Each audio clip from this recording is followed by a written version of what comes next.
নমস্কাৰ বন্ধু বান্ধৱীসকল আশা কৰোঁ আপোনালোক সকলো ভালে আছে মই অভিনন্দন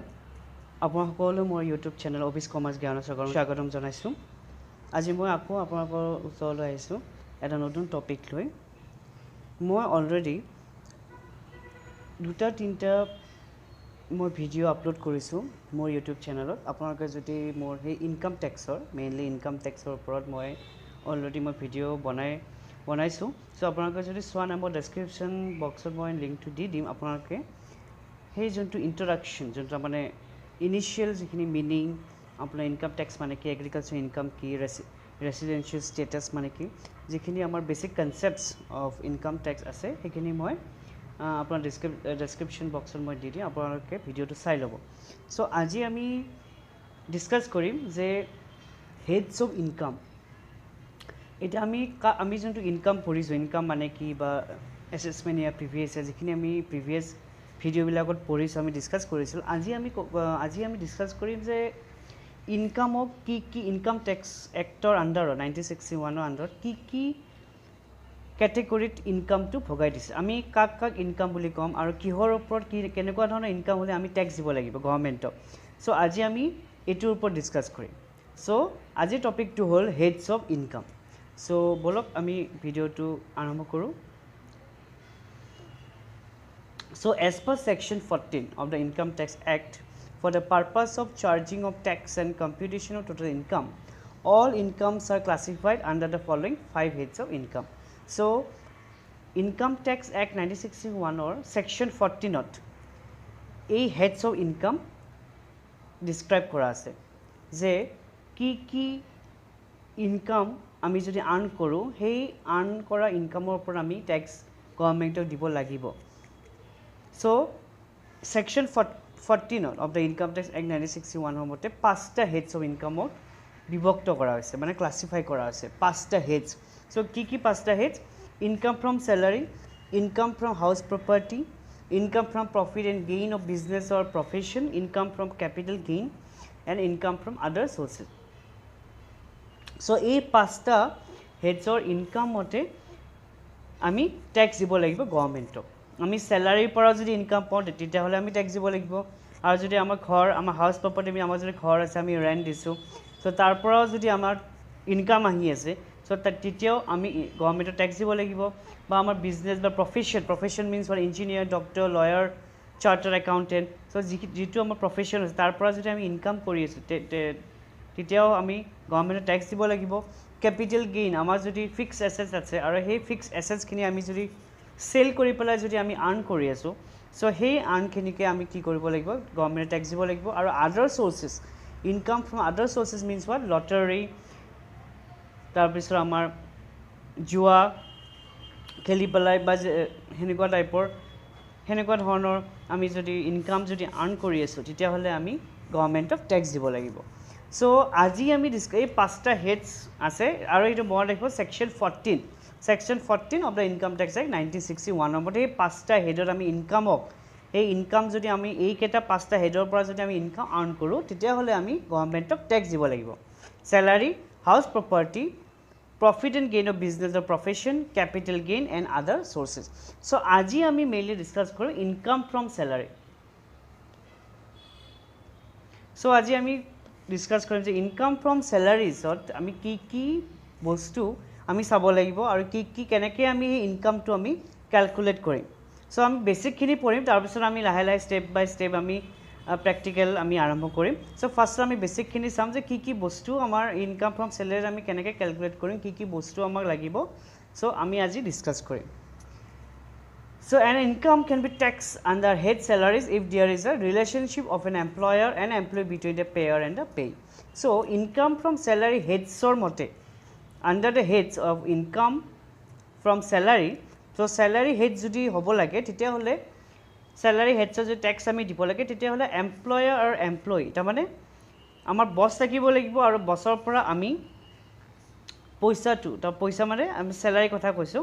স্যালাৰি যদি আমি ৰিসিভ কৰোঁ তেতিয়া হলে হে এই আমাৰ যোনটো ইনকাম সেই ইনকামটো আমি ধৰিব কোনটো হেডত ইনকাম ফ্ৰম স্যালাৰি সো সেইকাৰণে ইয়াতে কি কৈছে যে ইনকাম ফ্ৰম স্যালাৰি হেডছ আণ্ডাৰত যদি আহিবৰ কাৰণে তেতিয়াহ'লে এমপ্লয়াৰ আৰু এমপ্লয়ী ৰিলেশ্যনশ্বিপ থাকিব লাগিব যদি আমি পইচাটো পাইছো বাৰু আমি স্যালাৰি পাইছো কিন্তু ৰিলেশনশিপ কোনো নাই যে এমপ্লয় ৰিলেশনশিপ নাই আমি বেলেগৰ পৰা আমি স্যালাৰিটো আমি আৰ্ন কৰিছো তেতিয়া হলে সেই ইনকামটো আমি এইটো আন্ডাৰত আমি এই হেডছৰ আন্ডাৰত আমি ভৰাব নোৱাৰো সো হেকাৰণে ইনকাম ফ্ৰম স্যালাৰি যদি হ'ব লাগে তেতিয়া হলে এমপ্লয়াৰ আৰু এমপ্লয়ি এই দুটা ৰিলেশন থাকিব লাগিব relationship doesn't exist then the income would not be deemed to be income from salary if there is no element of employer relationship the income shall not be accessible under this head of income so relationship থাকিব লাগিব employer আৰু employee তাৰ মানে আমি government employee হওক বা আমি private employee হওক সো আমাৰ গভৰ্নমেন্টৰ পৰা যদি কাৰণ গভৰ্নমেন্ট এজন এমপ্লয়াৰ হয় কাৰণ আমি গভৰ্নমেন্ট চাকৰি ডেফিনেটলি আমি গভৰ্নমেন্টে আমাক স্যালাৰি দিব সো তেতিয়া হলে গভৰ্নমেন্ট আৰু এমপ্লয়ি কি হ'ব ৰিলেশনশিপ থাকিব লাগিব আৰু প্ৰাইভেট যদি হয় আমি প্ৰাইভেট বছৰ পৰা প্ৰাইভেট কোম্পানী যদি হয় তেতিয়া বছৰ পৰা আমি কি কৰিব লাগিব স্যালাৰি পাব লাগিব এমপ্লয়ি এজন তেতিয়া এই ৰিলেশনশিপ যদি নাথাকে তেতিয়া হলে আমি আন্ডাৰ ইনকাম ফ্ৰম স্যালাৰি আন্ডাৰত আমি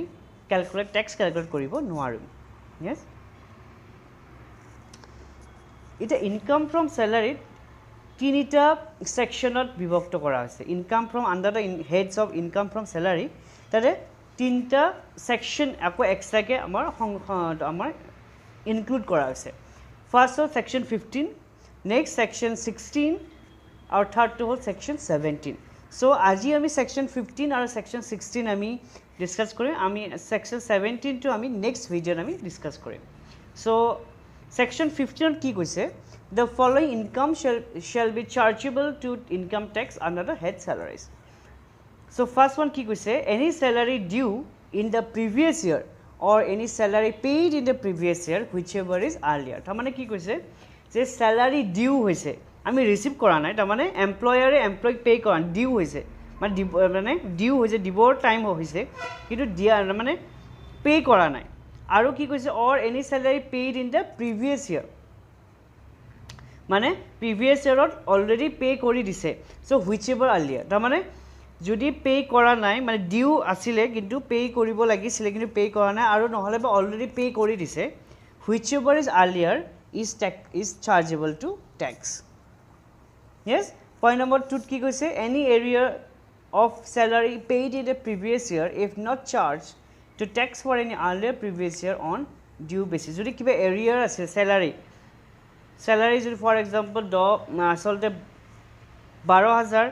salary per month পাব লগা আছিলে এমপ্লয়ি জনে কিন্তু এমপ্লয়াৰ জনে only 10000 পে কৰিছে 2000 এৰিয়াৰ বাকি আছিল আৰু হে 2000 টো প্ৰিভিয়াস ইয়াৰত পে কৰি দিছে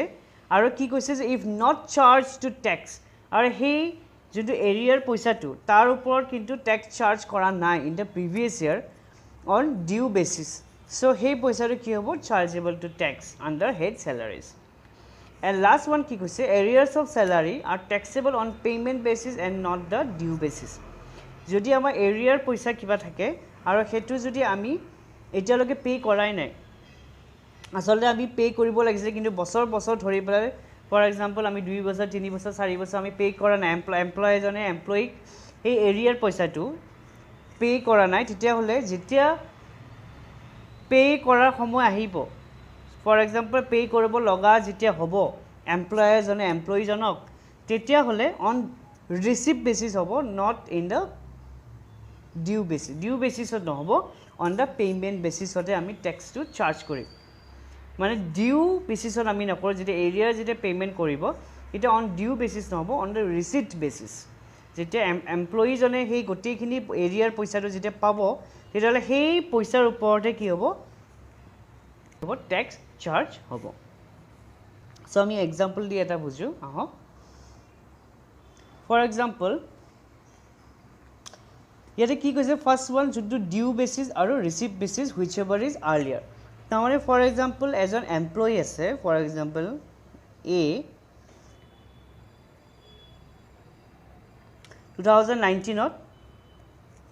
2019 ডিউ কিমান আছে তেওঁ স্যালাৰি ফৰ এক্সাম্পল 20000 টকা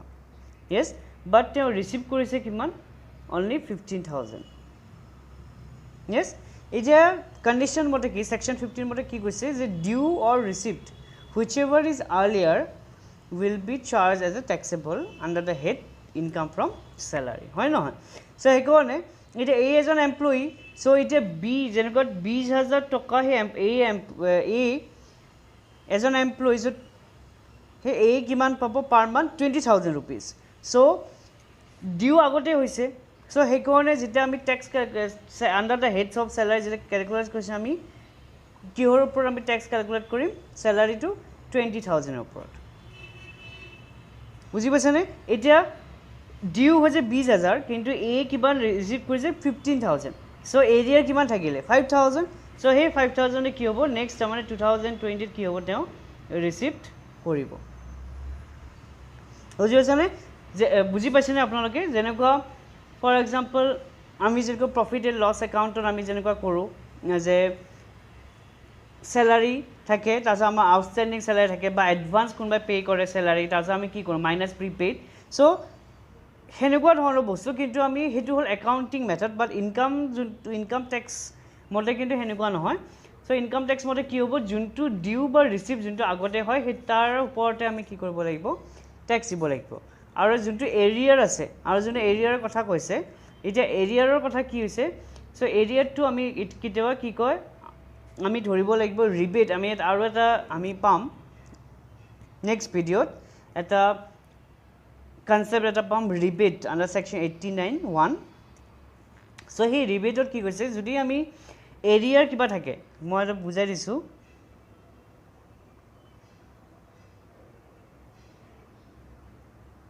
সো তে ফৰ এক্সাম্পল এৰ স্যালারি কিমান 20000 টকা কিন্তু ডি আছে কিমান 15000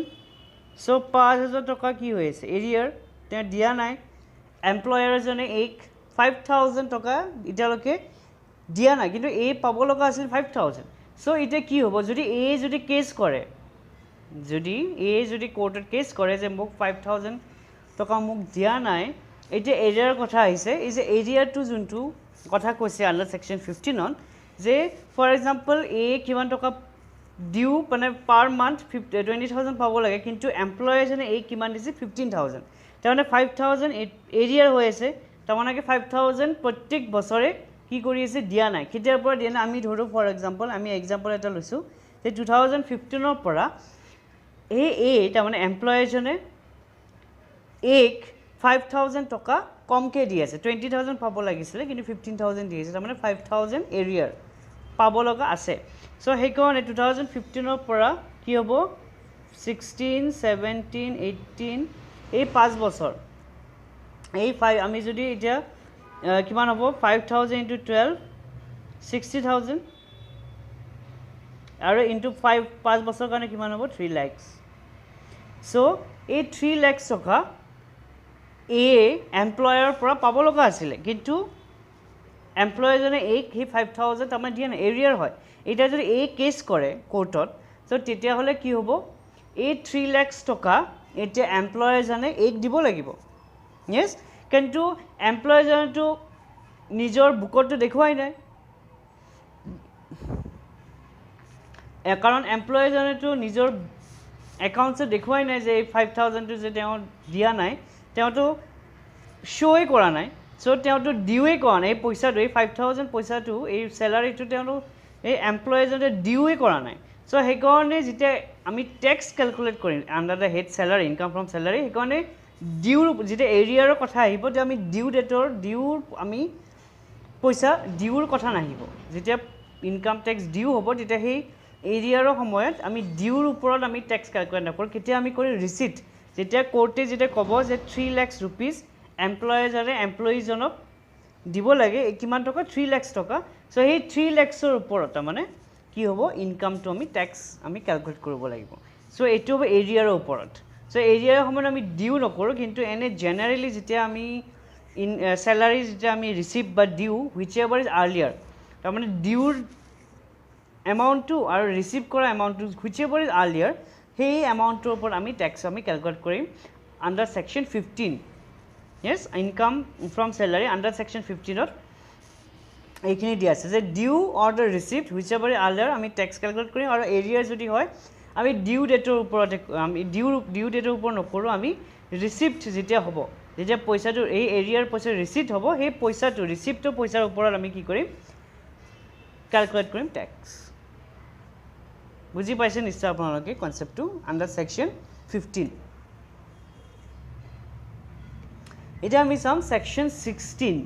সো সেকশন 16 ত কি কৈছে under da head income from স্যালাৰি and section 15 টো হৈ গ'ল এটা আমি চাম সেকশন 16 সো সেকশন 16 ত কি দিয়া আছে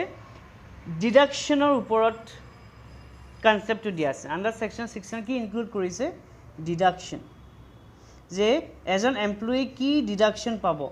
যেটা আমি ট্যাক্স ক্যালকুলেট কৰিম সো কি ডিডাকশন তাৰ মানে মাইনাস আমি যে টোটাল ইনকামৰ পৰা আমি কিনেকে কি মাইনাস কৰিম হেতু মেনশন আছে আন্ডাৰ সেকশন 16 সো কি আছে দেয়াৰ আৰ বেসিক্যালি 3 ডিডাকশনস কি deduction first one is what standard deduction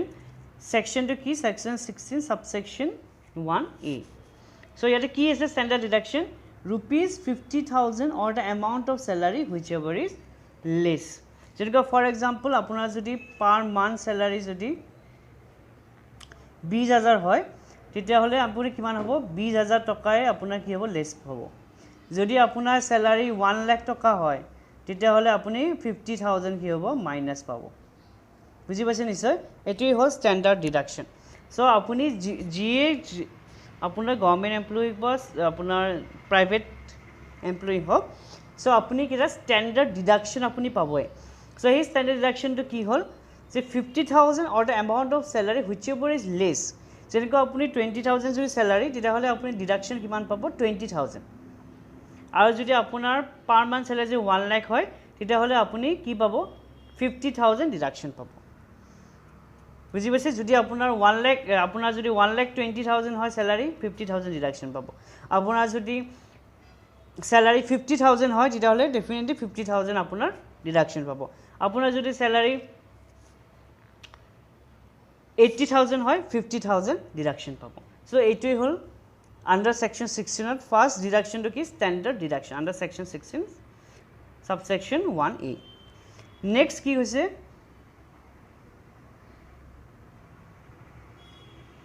entertainment allowance under section 16 subsection 2